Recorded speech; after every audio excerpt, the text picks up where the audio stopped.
Galera, avançando mais um pouco nos nossos estudos, né?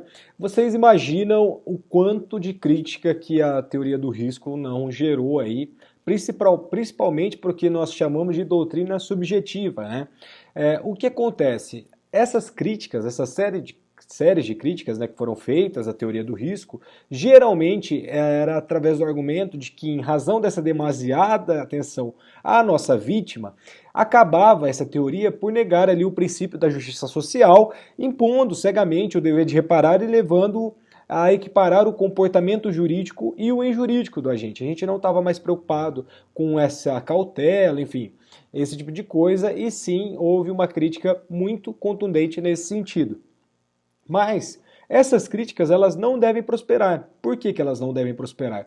Primeira coisa que elas não devem prosperar, porque embora proclamado dentro da teoria do risco, que risco é fundamentalmente fundamento da nossa responsabilidade objetiva, não é o que ocorre na realidade. Por quê? Porque a gente retoma lá nossas primeiras aulas de direito civil 4, que é a nossa responsabilidade civil. Por quê? Porque a gente tem que entender que jamais a gente terá o dever de indenizar se a gente não violar um dever jurídico pré-existente, tá? Então a gente precisa necessariamente infringir esse dever jurídico pré-existente, tá? Então o nosso risco por si só ele não é suficiente para gerar a obrigação de indenizar. A gente tem que o risco, sim, ele é perigo, ele é a mera probabilidade de dano e ninguém comete ato ilícito por uma atividade perigosa, mormente, né, quando legalmente permitida e socialmente necessária. Milhões de pessoas fazem isso sem ter que responder por nada perante a nossa ordem jurídica. Não é só pelo fato de você desenvolver uma atividade através de determinado risco, porque você será responsável por tudo que decorrer ali dentro da sua sociedade. Imagina, eu tenho aqui uma empresa aqui em Ibiporã que ela seria responsável por tudo? Não, jamais. Por quê? A gente surge a obrigação de indenizar sempre. Ela só surgirá a obrigação de indenizar quando se viola dever jurídico e se causa dano a outrem. Se não causar dano a outrem e se não violar dever jurídico pré-existente, não gerará o dever de indenizar. Portanto, essas críticas feitas pela teoria subjetiva para a teoria do risco, elas são infundadas, tá? Porque o risco por si só não gera esse dever de indenizar, mas sim o risco somado junto com o dano e essa violação do dever jurídico pré-existente, conforme a gente já estudou. Então, a gente pode falar que na nossa responsabilidade civil objetiva, o fundamento é a violação de um dever jurídico e não apenas o risco, tá? Que dever jurídico, então, seria esse cuja nossa violação geraria esse dever de indenizar? Ora, a gente tem que o contraponto do risco, o contraposto do risco, o contrário do risco é a segurança. Então, quando você viola o dever de segurança, a gente gera o dever de indenizar. Então, o nosso risco e a nossa segurança, eles andam de maneira concomitante.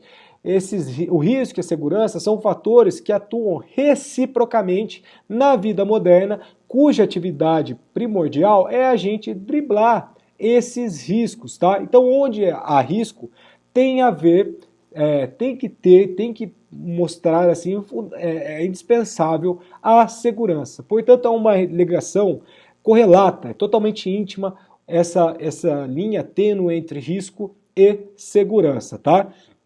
E esses dois fatores, eles têm que se comunicar sim, e a nossa vida moderna, nós temos um livro muito bom do Ulrich Beck que fala a sociedade de risco, e exatamente é isso que a gente vive. Hoje na nossa modernidade, a gente tem uma sociedade de risco estabelecida para nós, a gente tem que ter um dever de cautela cada vez mais necessário, porque essa sociedade que a gente tem, elas geram riscos todas as horas possíveis. Então, quanto mais a nossa sociedade ela é exposta ao perigo, maior se torna essa necessidade de segurança. Logo, então, o nosso dever jurídico, que se contrapõe ao nosso risco, é o nosso dever de segurança que a lei vai estabelecer implícita ou explicitamente para quem criar esse risco, para quem cria esse risco para outra. Tá? Então, com efeito, a gente tem que ter o seguinte: se o causador do dano pode legitimamente exercer uma atividade perigosa, a vítima tem direito, esse direito claramente é subjetivo, à incolumidade física e patrimonial em face desses riscos. Daí vai decorrer um direito subjetivo de segurança para quem ficar exposto aos riscos criados pela atividade perigosa e por esse dever de segurança, como eu falei para vocês, eles andam conjuntamente, para quem a exerce, tá? Então, a violação desse dever de segurança justifica a obrigação de reparar sem nenhum exame psíquico ou mental, sem apreciação moral da conduta do autor do dano, tá? Então, a segurança material e moral constitui, portanto, um direito subjetivo do indivíduo garantido pela ordem jurídica.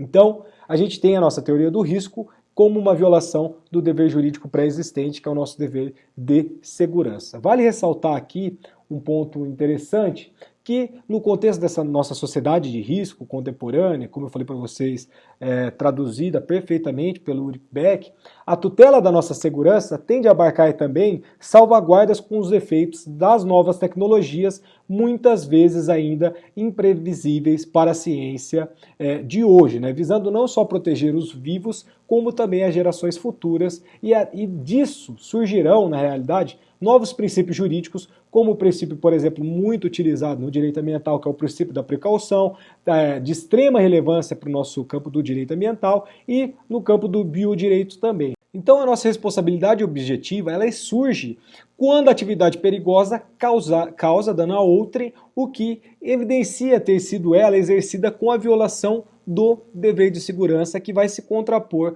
ao risco. Então, em suma, a gente pode concluir que quem se dispõe a exercer alguma atividade perigosa terá que fazê-la com segurança, de modo a não causar dano a ninguém, sob pena de ter que por ela responder independentemente de culpa, tá? Então aí está no nosso entender que a síntese dessa responsabilidade objetiva está exatamente aí, ou seja, são atividades que por ela ser perigosa, enfim, gera uma segurança muito necessária, e quando você viola esse dever de segurança e causa dano a outrem, você terá que ser responsabilizado por esse dano, independentemente de culpa, beleza? Então, se de um lado a gente tem a ordem jurídica que garante a liberdade de ação, a nossa livre iniciativa, etc., são fatores extremamente defendidos ali através da nossa Revolução Francesa, e aí depois, dentro do nosso século XIX, essa crescente do maquinismo, da Revolução Industrial,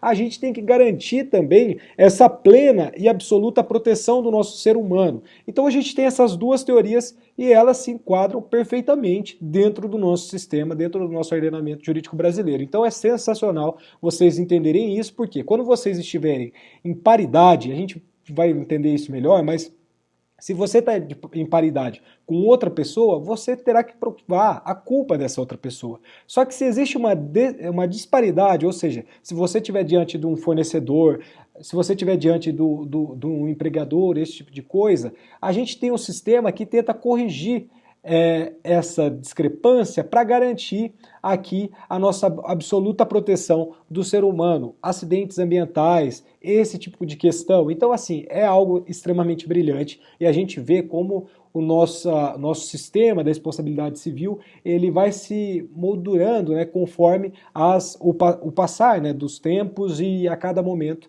em que a nossa sociedade ela está se desenvolvendo, tá? Então, na realidade, a nossa responsabilidade civil objetiva nada mais é do que um direito subjetivo à segurança, cuja essa violação justifica a obrigação de reparar o dano sem nenhum exame psíquico ou mental da conduta desse autor desse dano. Então, na nossa responsabilidade civil objetiva, a obrigação de indenizar ela parte da ideia de violação do dever de segurança dessa vítima. Então toda a teoria sofre de uma inevitável tendência de ser levada a extremos, como eu falei para vocês no começo da aula de hoje. Então o que a gente tem?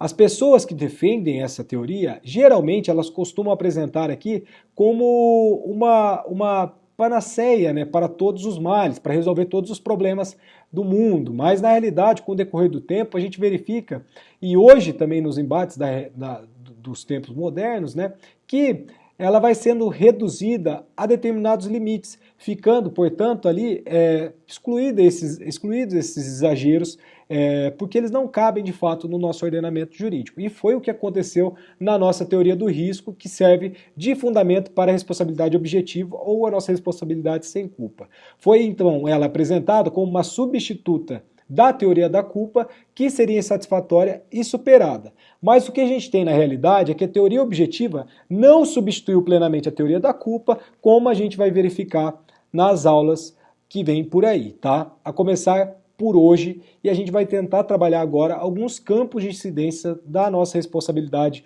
objetiva, tranquilo? Então, já voltamos para dar alguns exemplos de uma maneira mais concreta para vocês. Obrigado.